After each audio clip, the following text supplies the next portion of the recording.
Good evening, শুভ সন্ধ্যা। Web academia পেজে তোমাদের প্রত্যেককে আমরা স্বাগত জানাই। তোমাদের কাছে আমরা কথা দিয়েছিলাম যে ওয়েব একাডেমিয়া তোমাদের জন্য ফ্রি ক্লাস নিয়ে আসছে। তা আজ তার প্রথম দিন শুরু। আশা করব তোমরা আমাদের সঙ্গে থাকবে, পাশে থাকবে। তাই আমাদের ক্লাসগুলো যদি তোমাদের ভালো লাগে তাহলে তোমরা কিন্তু অবশ্যই প্রত্যেককে দেখার সুযোগ করে দেবে। আর জানো নিশ্চয়ই, তার জন্য তোমাদেরকে লাইক, কমেন্ট, শেয়ার প্রত্যেককে করতে হবে। এখানে তোমরা প্রতিটা টিচারের, হাইলি এডুকেটেড টিচার যারা আছেন তাদের প্রত্যেক জনার ক্লাস তোমরা একদম ফ্রি অফ কস্টে দেখতে পাবে। প্রত্যেক ক্লাস অর্থাৎ ক্লাস 8 থেকে আপ টু কম্পিটিটিভ এক্সাম পর্যন্ত সমস্ত ক্লাস তোমরা কিন্তু এখানে দেখতে পাবে।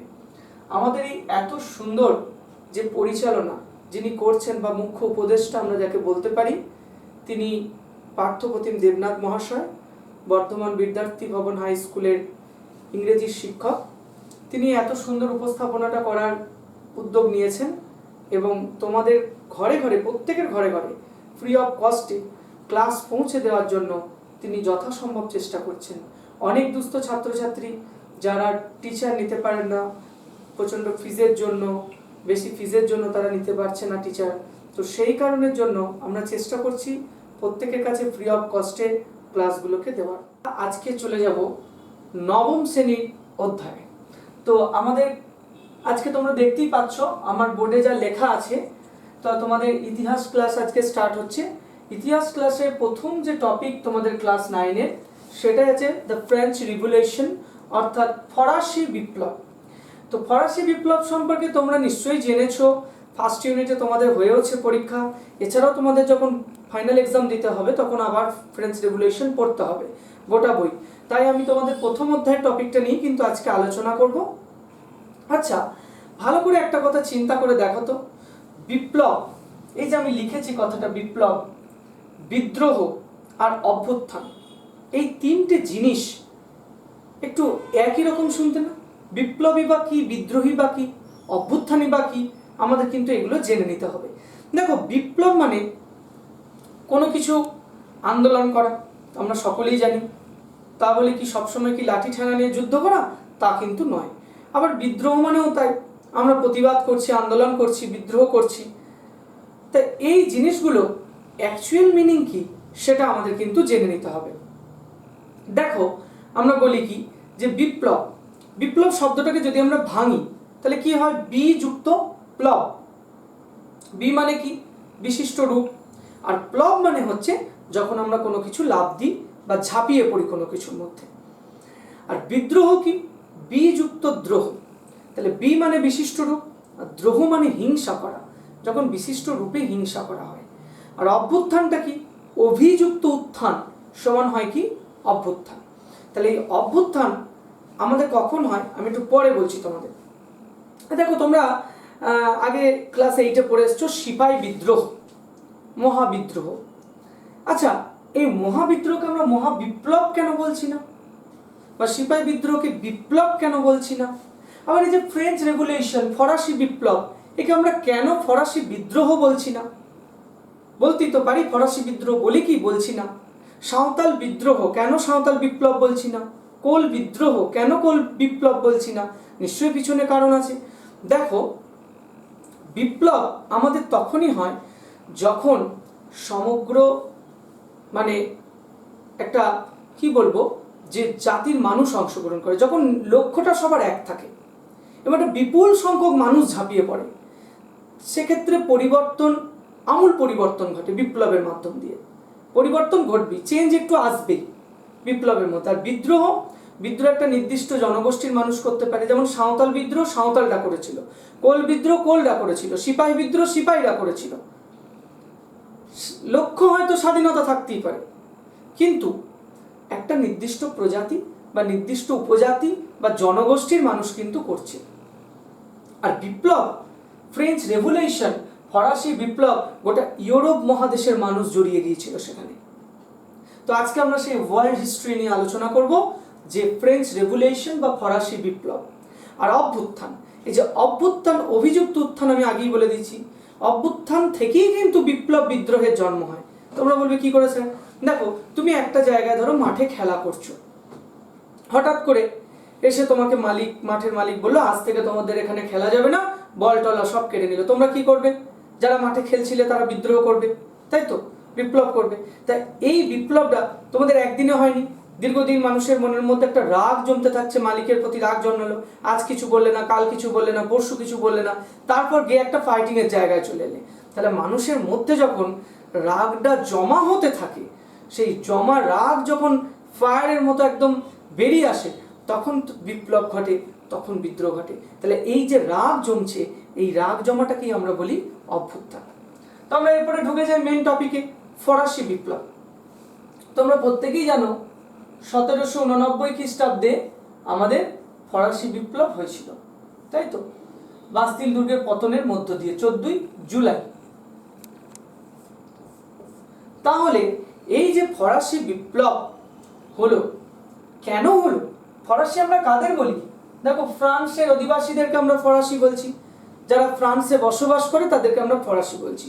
আমি তাহলে প্রথমেই বলে দিয়েছি যে কোনো কিছু প্রচলিত ব্যবস্থা যদি চলে, সেটা যদি হঠাৎ করে কিছু আঘাত পড়ে, তখনই কিন্তু আমাদের বিদ্রোহ বা বিপ্লব কিন্তু শুরু হয়, তাই না? তাহলে চলো আমরা দেখে নিত যে এই যে ফরাসি, এই ফরাসিরা কেন বিপ্লব করলো, এরা কেন খেপে গেল, আমরা দেখে নিই। তাহলে নিশ্চয়ই ফ্রান্সে কিছু পুরাতন তন্ত্র চলছিল, যেটাকে আমরা বলি আসিয়া রেজিম। ফরাসি ভাষায় আমরা সেটাকে কি বলি? আসিয়া রেজিম।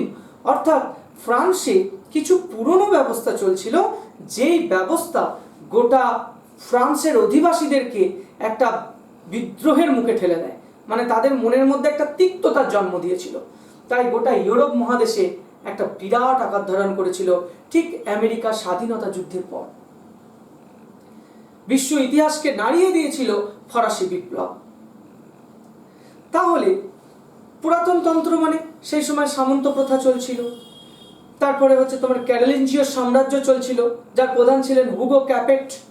তো সেই ব্যবস্থার পতন ঘটিয়ে আমাদের ফ্রান্সে যারা রাজত্ব করতে এলেন তারা হচ্ছে বুর্ব রাজবংশ।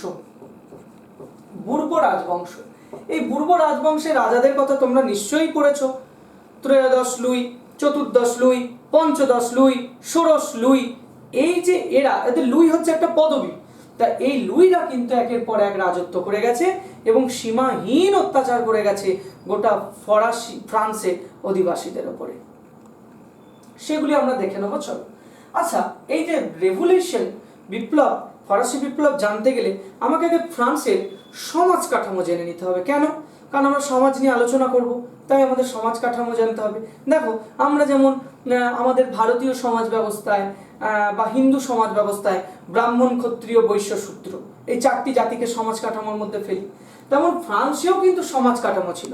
দেখো আমি এখানে করে রেখেছি তোমাদের জন্য সুবিধার জন্য প্রথম শ্রেণী, যেটাকে আমরা ফার্স্ট এস্টেট বলছি, যেটা হচ্ছে দ্বিতীয় শ্রেণী, যেটাকে সেকেন্ড এস্টেট বলছি, যেটা হচ্ছে তৃতীয় শ্রেণী, সেটাকে বলা হচ্ছে থার্ড এস্টেট। এই যে প্রথম শ্রেণী মানে যিনি সর্বঊর্ধ্বে আছেন, কারা? যাজক, ফ্রান্সের যারা গির্জাতে থাকেন, যাজক শ্রেণী। দ্বিতীয় কারা? অভিজাত, এদেরকে আমরা মিডল ম্যান বলি। এই মিডল ম্যান আমাদের আগাগোড়াই ছিল, মুঘল সাম্রাজ্যও ছিল আমাদের ভারতে। তো সেই মিডল ম্যান যাদের পকেট ফুলে ফেপে ওঠে, কিছু মেরে নিয়ে আরেকটা অন্য কিছুতে তারা যাবে, এরকম। 3 নম্বর আমরা কাদেরকে বলছি? সাধারণ জনগণ, যে সমস্ত জনগণ অবহেলিত, নির্যাতিত, অত্যাচারিত। তাহলে এই তিনটে সমাজ কাঠামোকে আমাদের আগে জানতে হবে, যেদের কাজ কি ছিল, এটা কিভাবে রিপ্রেজেন্ট করেছে আমাদের ফরাসিতে। তো আমাদের সেগুলোকে আমরা জানি, চলো। তাহলে প্রথম শ্রেণী যাজক, দেখো এটা তো শ্রেণী কাঠামো আমরা দেখলাম ফ্রান্সের। আমি আর একটা জিনিস তোমাদের পরিচয় করিয়ে দিই, তারপরে বিপ্লবের কারণে ঢুকবো। দেখো আমি এদিকে লিখে রেখেছি কর ব্যবস্থা। ফ্রান্সে বেশ কিছু কর ব্যবস্থা ছিল। কি কর ব্যবস্থা? দেখো একটা প্রত্যক্ষ কর, মানে যেটা ডিরেক্টলি দেওয়া হতো, জনগণ দিচ্ছে ডিরেক্টলি সম্রাটকে। আর একটা হচ্ছে পরোক্ষ কর, যেটা কারোর মারফত দেওয়া হতো, মিডল ম্যানের মারফত দেওয়া হতো। বোঝা গেছে? তাহলে এই যে প্রত্যক্ষ কর, এই প্রত্যক্ষ করের মধ্যে বেশ কিছু নাম তোমাদের মনে রাখতে হবে। যেমন টেইলি, টেইলি হচ্ছে ধর্মকর। তুমি যদি গির্জায় যাও উপাসনা করতে, তোমাকে কর ট্যাক্স দিতে হবে সরকারকে, রাজাকে। ক্যাপিটেশন, উৎপাদন কর, তুমি কোনো কিছু উৎপাদন করছো সেটার উপরে কর দিতে হচ্ছে। নেক্সট হচ্ছে ভিংটিয়েম। ভিংটিয়েমকে আমরা বলছি আয় কর, তুমি কোনো কিছু আয় করছো, তুমি কোনো কিছু ইনকাম করছো, তার উপরে তোমাকে ট্যাক্স দিতে হবে। তাহলে এইগুলো সবই কিন্তু আমাদের বলছে কি প্রত্যক্ষ কর। নেক্সট হচ্ছে পরোক্ষ কর। পরোক্ষ করটা কি? টাইট। টাইট মানে হচ্ছে ধর্মকর, যারা ধর্মের একটা কর দেওয়া হতো। গ্যাবেল, গ্যাবেল হচ্ছে আমাদের লবণ কর, লবণের উপরে কর দিতে হচ্ছে। এইডস, এইডস হচ্ছে আমাদের মাদক কর, তামাক জাতীয় কোনো কিছু দ্রব্যের উপরে কর দিতে হতো। করভি, করভি হচ্ছে শ্রম কর, শ্রমের উপরে কর দিতে হতো। তারপরে হচ্ছে বানালিতে, বানালিতে মানে তুমি ধরো গম ভাঙাবে সামন্ত প্রভুর কলেতে, কোনো কিছু শস্য দানা ভাঙাচ্ছ মিলের জাতীয়, তার উপরে তোমাকে ট্যাক্স দিতে হবে।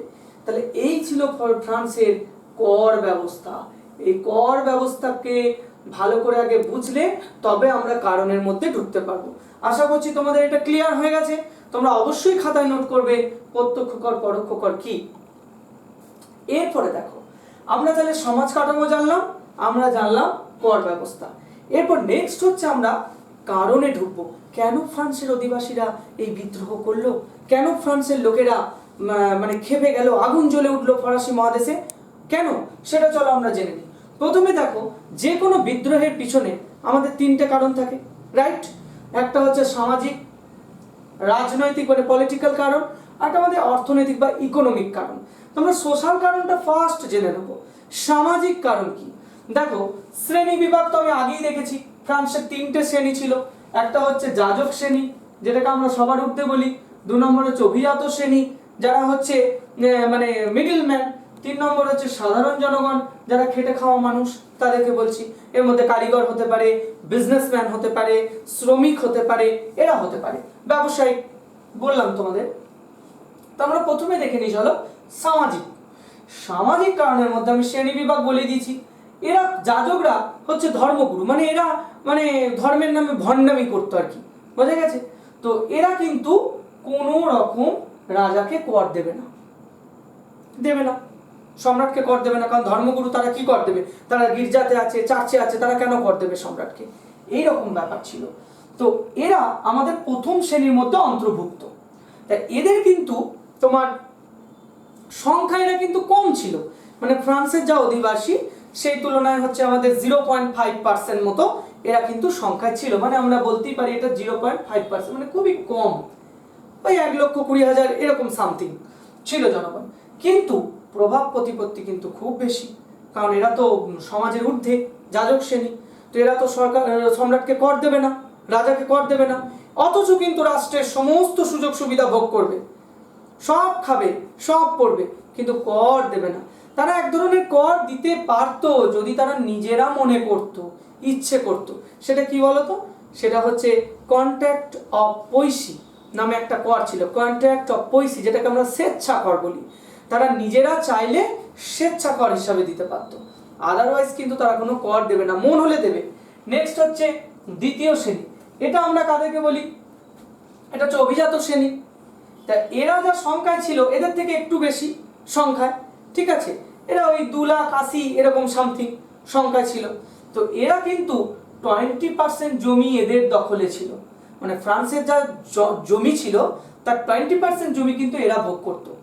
তো এরা হচ্ছে মিডল ম্যান। মানে এরা কি করতো? ধরো এরা তোমার কাছে 500 টাকা নিল, কর হিসাবে আদায় করলো, রাজাকে দিল 200 টাকা, 300 টাকা নিজের পকেটে বললো। তাহলে এরা কিন্তু সেই মানে মধ্যেখানে থেকে সুবিধা ভোগ করতো, রাষ্ট্রের সুবিধা তো ভোগ করতোই, এছাড়া সমস্ত কিছু সরকারি বড় বড় আধিক পদগুলোতে এরাই থাকতো। অথচ কিন্তু কোনো রকম ট্যাক্স বা কর রাজাকে কিন্তু এরাও দিত না, বোঝা গেল? শুধু সুযোগ সুবিধাটা কিন্তু ভোগ করতো। নেক্সট হচ্ছে আমরা তৃতীয় শ্রেণী, যেটাকে থার্ড এস্টেট বলছি। এই তৃতীয় শ্রেণীর মধ্যে সাধারণ জনগণ, তোমার আমার মতো লোকেরা যারা খেটে খায় দুবেলা, তাদের উপরে সমস্ত করের বোঝা চাপাতো এই দুই শ্রেণী। যে কর দেবে কারা? সাধারণ মানুষরা। অথচ এরা কিন্তু সংখ্যায় 97% ছিল, কিন্তু তাতে কি লাভ? এদের তো কোনো ক্ষমতা নেই, এরা তো দুর্বল, এরা সাধারণ মানুষ, খেটে খায়। তো এদের উপরে জোর জুলুম করে তারা কিন্তু কর আদায় করতো এই দুই শ্রেণী। তো এর ফলে মানুষজন ক্ষেপে ওঠে রাজাদের বিরুদ্ধে এবং বিদ্রোহের পথে পা বাড়ায়। নেক্সট, তাহলে সামাজিক কারণ বোঝা গেল। এরপরে আমরা চলে যাই রাজনৈতিক কারণ। দেখো রাজনৈতিক কারণের মধ্যে আমরা কি বলতে পারি, রাজার দুর্বলতা। তোমরা নিশ্চয়ই, আমি রাজারগুলোর নাম বলেছি শুনেছো, ত্রয়োদশ লুই, চতুর্দশ লুই, পঞ্চদশ লুই, ষোড়শ লুই। চতুর্দশ লুই তিনি বলতেন গর্ব করে, আই অ্যাম দ্য স্টেট, অর্থাৎ আমি হচ্ছি রাষ্ট্র, আমার ওপরে কেউ নেই, আমার নিচে কেউ নেই, আমি যেটা মনে করবো সেটাই হবে। এই যে স্বৈরাচারী মনোভাব, নিরঙ্কুশ রাজতন্ত্রের যে মনোভাব, এই মনোভাব কিন্তু জনগণকে বিদ্রোহের পথে আনতে বাধ্য করেছিল। আমি রাজা, আমি যেটা বুঝবো সেটাই করব, চতুর্দশ লুই বলতেন। পঞ্চদশ লুই তিনিও খুব সুবিধাবাদী, আরামপ্রিয় জীবনযাপন করছে, পয়সা আছে রাজকোষে প্রচুর, তো সেই রাজকোষ থেকে তারা খরচা করছে, কোনো দিকে ভূক্ষেপ নেই, আয়ের উৎস কি হবে, কিন্তু খরচা তারা করে যাচ্ছে, আরামে জীবনযাপন করছে। তারপর ষোড়শ লুই তিনি তো আরও, তার সময় একেবারে মানে ফরাসি মানে আমাদের যে ভার্সাই রাজপ্রাসাদ ফ্রান্সের, সে ভার্সাই রাজপ্রাসাদ একবারে জলাঞ্জলি হতে থাকে, মানে শেষ হয়ে যায় একেবারে। কারণ ষোড়শ লুইয়ের যিনি হচ্ছেন আমাদের রানী ছিল মেরি আতোয়ানেত, এবং পঞ্চদশ লুইয়ের যিনি উপপত্নী ছিলেন তোমার হচ্ছে মাদাম দা প্যাম্পাদুর, তো এদের প্রভাবে এরা রাজ্য চালাতো, মানে ওরা যা বলতো রাজারা তাই শুনতো, ভুল বোঝালে ভুল, ঠিক বোঝালে ঠিক। তাহলে এদের দ্বারা প্রভাবিত হয়ে কিন্তু ওরা রাজ্য চালানোর ফলে প্রশাসন দুর্নীতিগ্রস্ত হয়ে পড়েছিল। ষোড়শ লুইয়ের আমলে তো একেবারে নিঃশেষ হয়ে গিয়েছিল অর্থনৈতিক দিক, কিন্তু তাতেও ষোড়শ লুই কিন্তু কোনো ভূক্ষেপ ছিল না, তিনি আরামপ্রিয়। তিনি বলতেন আমার পরে আসবে মহাপ্রলয়, তিনি বলতেন। উনি বুঝতে পেরেছেন যে আমি যদি চলে যাই তাহলে কিন্তু শেষ, ফরাসি সাম্রাজ্য শেষ হয়ে যাবে। কিন্তু তাতেও তারা কিন্তু সাধারণ মানুষের উপর নির্যাতন করতে কিন্তু ছাড়েনি। তাহলে এই যে রাজাদের একটা দুর্বলতা ছিল, রাজাদের কোনো ভূক্ষেপ ছিল না, তারা তাদের মানে মিসেসের দ্বারা প্রভাবিত হতো, অভিজাতদের দ্বারা প্রভাবিত হতো। নেক্সট হচ্ছে অভিজাতদের ক্ষমতা বৃদ্ধি। যখনই রাজা দুর্বল হবে, ক্ষমতায় কারা আসবে? অভিজাত। তারা তো টাকা লুট করার জন্য এসছে। ইন্টেন্ডেন্ট নামক কর্মচারী, যাদেরকে আমরা বলি অর্থ লোলুপ নেকড়ে, মানে রক্ত চুষে খায় এরা। তো এই সমস্ত নেকড়েরা কি করছে, রাজাদের দুর্বলতার সুযোগ নিয়ে তারা কিন্তু একেবারে মানে রক্ত শোষণ করে খাচ্ছে সাধারণ মানুষের, করটাকে তুলে নিচ্ছে জোর জাবস্তি করে, কর দিতে না পারলেও কর দিতে হবে তোমাকে। এই মনোভাব কিন্তু এই অভিজাতদের ছিল, এবং জনগণকে কিন্তু বিদ্রোহের পথে পা বাড়িয়েছিল এই অভিজাতরা। তাদের চাপে পড়ে জনগণ মানে একেবারে অবহেলিত হয়ে গিয়েছিল। বোঝা গেছে? নেক্সট হচ্ছে ত্রুটিপূর্ণ আইন। ত্রুটিপূর্ণ আইন কি? ফ্রান্সের আইন ছিল একবারে জটিল। কোনো কিছু সাধারণ অপরাধ কি অপরাধ না করলো তাকে বিনা অপরাধে গ্রেপ্তার করা হতো, লেতর দ্য ক্যাসে নামে এক আইন বের করে। বিচারের নামে প্রহসন চলতো, কোনোদিন বিচার হতো না, তাদেরকে মরতে হতো এই বাস্তিল দুর্গের ভেতরে, তাদেরকে ধরে নিয়ে চলে যেত বাস্তিল দুর্গেতে, বন্দি করে রাখতো। এই লেতর দ্য ক্যাসের যে অত্যাচার, সেই অত্যাচার কিন্তু একবারে প্রবলভাবে কিন্তু একটা হয়ে পড়েছিল। বোঝা গেছে? তাহলে লেতর দ্য ক্যাসে মানে হচ্ছে ত্রুটিপূর্ণ আইন। এবং লেতর দ্য গ্রেস নামেও কিন্তু একটা আইন ছিল, যে আইনটা কিন্তু মানে মুক্তি দেওয়া হতো, কিন্তু সেই আইনের মাধ্যমে কিন্তু কোনো দিন বিচার ব্যবস্থা মুক্ত হতো না। বোঝা গেছে? তারা কিন্তু এই ত্রুটিপূর্ণ আইনের মধ্য দিয়ে একদম মানে সামান্যতম অপরাধে তারা কিন্তু তাদেরকে গ্রেপ্তার করত, এবং বিচারের নামে কিন্তু তাদের কিন্তু প্রহসন চলত। ক্লিয়ার? নেক্সট হচ্ছে অমিত ব্যয়িতা। রাজাদের যে রাজকোষ শূন্য হতে চলেছে, তাদের কোনো ভূক্ষেপ নেই, তারা কিন্তু খরচা করেই যাচ্ছে। ষোড়শ লুইয়ের যিনি পত্নী মেরি আতোয়ানেত, তো মেরি আতোয়ানেত কিন্তু কি করছে? মেরি আতোয়ানেত হচ্ছে তোমার 500 জন দাস দাসীকে রেখে দিয়েছে। কেউ তাকে চান করিয়ে দিচ্ছে, কেউ তাকে খাইয়ে দিচ্ছে, কেউ তাকে ঘুম পাড়িয়ে দিচ্ছে। এই যে এই ব্যাপারগুলো কিন্তু মেরি আতোয়ানেতের কিন্তু ছিল। তাহলে তাতেও কোনো ভূক্ষেপ নেই। এবং ভার্সাই রাজপ্রাসাদকে চালনা করার জন্য 18,000 কর্মচারী নিয়োগ করা হয়েছিল। তাহলে তাদের তো একটা খরচ আছে, তাদের তো একটা বেতন দিতে হচ্ছে। অথচ রাজকোষ শূন্য হয়ে যাচ্ছে, রাজকোষে আয়ের কিন্তু উৎস নেই, কিন্তু এগুলো কিন্তু চলে যাচ্ছে। তাহলে এই অমিত ব্যয়িত একটা ছিল। এবং দেখো এই পয়েন্টটা আমি দুবার লিখেছি, একবারই করবে, ত্রুটিপূর্ণ আইনটা, ঠিক আছে। আর কি আমরা বলতে পারি 4 নম্বরে ষোড়শ লুইয়ের যে দুর্বল ভূমিকা। ষোড়শ লুই কিন্তু আমাদের কি বলছে, যে ষোড়শ লুই আমাদের হচ্ছে যে তোমার তার যে মানে কোনো ভূক্ষেপ নেই, রাজকোষ রসাতলে যাচ্ছে, যাই হচ্ছে হোক না কেন আমি তো সুখ ভোগ করছি। তার বউ মেরি আতোয়ানাতে 500 দাসদাসী, তার খরচ হচ্ছে। এবং যখন অর্থনৈতিক ব্যবস্থা যখন দুর্বল হয়ে পড়েছে, তখন ষোড়শ লুইয়ের কি উচিত ছিল, যে অভিজাতদেরকে ক্ষমতা বৃদ্ধি, ওদেরকে বরঞ্চ দমিয়ে দিয়ে ওদেরকে পদত্যাগ করিয়ে দিয়ে রাজা সমস্ত হালটা নিজে ধরতে পারতেন। কিন্তু রাজা কিন্তু সেটা করেননি। তিনি কিন্তু তার জীবন প্রণালীটাকে আরামের মধ্যেই কাটিয়েছেন। তাকে প্রজাপতি রাজা বলা হতো। সুখের সময় প্রজাপতি যেমন ফুলের মধু খেতে আসে, সেরকম ব্যাপার ছিল তার। আমি তো আরাম ভোগ করছি, এই ছিল হচ্ছে তাদের অবস্থা, ঠিক আছে। ষোড়শ লুইয়ের কিন্তু এটা কিন্তু ভূমিকা ছিল। এরপর হচ্ছে আমাদের অর্থনৈতিক কারণ। অর্থনৈতিক কারণের মধ্যে আমরা প্রথম যেটা বলবো সেটা হচ্ছে বৈষম্যমূলক কর ব্যবস্থা। এই যে তুমি প্রথম শ্রেণী, তুমি কর দিচ্ছ না, আমি সাধারণ মানুষ, আমার কাছ থেকে সমস্ত কর আদায় করছো তুমি, এই যে ব্যাপারটা, এই ব্যাপারটাই বৈষম্যমূলক কর ব্যবস্থা। সমাজে যারা উঁচু শ্রেণীতে আছে তারা কর দেবে না, নিম্ন শ্রেণীতে যারা আছে তারা কর দেবে। নেক্সট হচ্ছে দ্রব্যমূল্য বৃদ্ধি। যুদ্ধ হলে কি হবে, দ্রব্যমূল্য বাড়বে, তারা বিভিন্ন যুদ্ধ করছে, জিনিসপত্রের দাম বাড়ছে, মুদ্রাস্ফীতি বেড়ে যাচ্ছে। তাহলে কি হচ্ছে, দ্রব্যমূল্য বাড়লে মানুষজন খাবে কি? তার ফলে মানুষ বিদ্রোহের পথে নামছে। রাজ পরিবারে অতিরিক্ত ব্যয়, কারণ নিয়ে অকারণ নিয়ে ব্যয় করছে। ভার্সাই রাজপ্রাসাদে বিভিন্ন দাসদাসী নিয়োগ করা হচ্ছে, অথচ টাকা কোথা থেকে আসবে, ভূক্ষেপ নেই। কারণ ইন্টেন্ডেন্ট নামক কর্মচারী দ্বারা তো তারা নিজেদের পকেট ভরাচ্ছে, রাজাকার কতটুকু দিচ্ছে।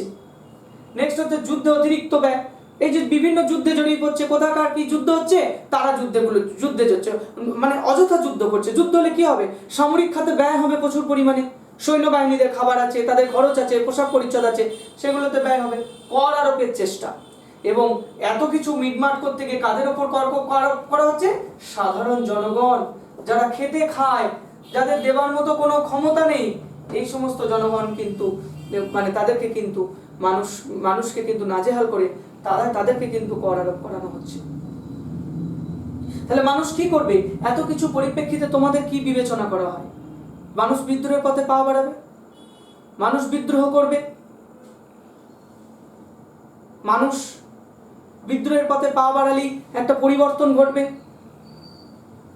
তাহলে এই পরিবর্তন কিন্তু মানুষের একদিনে আসেনি, পুঞ্জীভূত ক্ষোভের মধ্য দিয়ে পরিবর্তন এসেছে।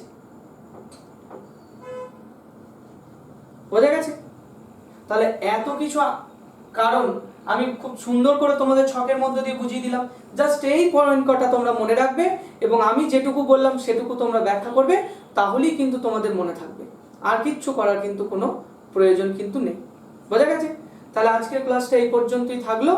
পরবর্তী ক্লাস আবার তোমাদের সামনে নিয়ে আমরা হাজির করব, এবং হচ্ছে এই যে ক্লাসটা তোমরা কেমন লাগলো নিশ্চয়ই তোমরা কমেন্ট করে আমাদেরকে জানাবে, এবং শেয়ার করে দেবে, লাইক করবে, সাবস্ক্রাইব কিন্তু অবশ্যই করবে পরবর্তী চ্যানেল ক্লাসগুলো পাওয়ার জন্য।